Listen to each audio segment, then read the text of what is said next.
Before the accident, I was a pretty active guy. Loved the outdoors, mountain biking, trail running, kayaking, loved being in the mountains, etc. And I'm a pilot as a profession. And at the time, I was working in Somalia, in Mogadishu, the capital. We had a base there, and we were doing a job for the UN, medevac role. Basically, on the afternoon of 19th of August 2014, it was a warm day. We decided to go for a swim, as we have been doing many other occasions.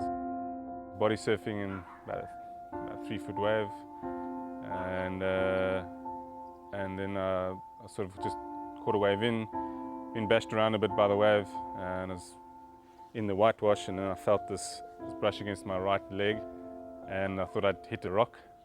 And I was quite confused because I knew there weren't any rocks really in that area where I was diving. About 30 seconds or so later, I felt a sharp cut on my right calf. And I realized, geez, it must be a rock here. I've cut myself now on this rock. And then I put my hand down to feel between my legs for this rock. And I put my hand onto an object. It was rough, and I thought, oh, it is a rock. And at that moment, the rock bit my left leg. Yeah, I received a phone call, I think about 5 o'clock, to tell me that Kevin was attacked by a shark, and eventually I thought it was okay, fine. Little sort of leg a little bit mangled, he'll be all right. Later that evening I got a phone call to let me know that he's lost his leg, and there was quite a shock. So I think the immediate thought is, what will happen to him, especially because he's such an active guy, and he enjoys his running and cycling. From the first meeting with Kevin, it was clear for me to note that we were dealing with a highly motivated, highly intelligent individual, and I needed to plan his prosthetic prehab and rehab accordingly.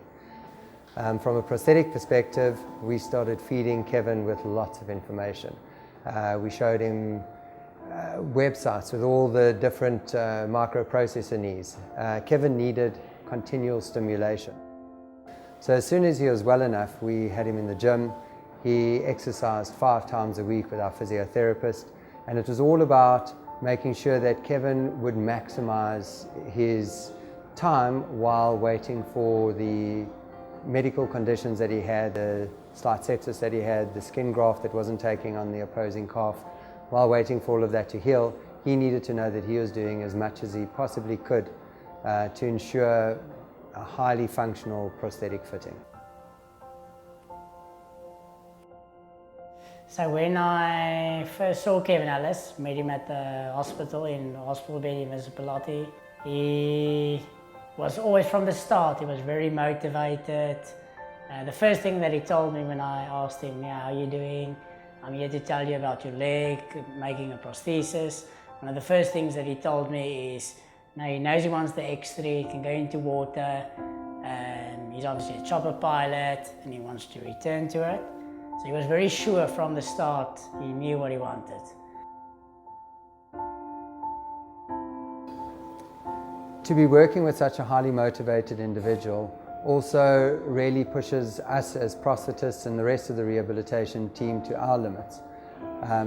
When one views Kevin walking and performing activities, to consider that his prosthetic fitting was 3.5 to 4 months ago, it's amazing to see how far he's got. I haven't been an easy customer. Because I was so determined to get going and not to have any downtime, and I wanted to get back in flying as soon as I could. I was, always pushing the limit with the setups I had.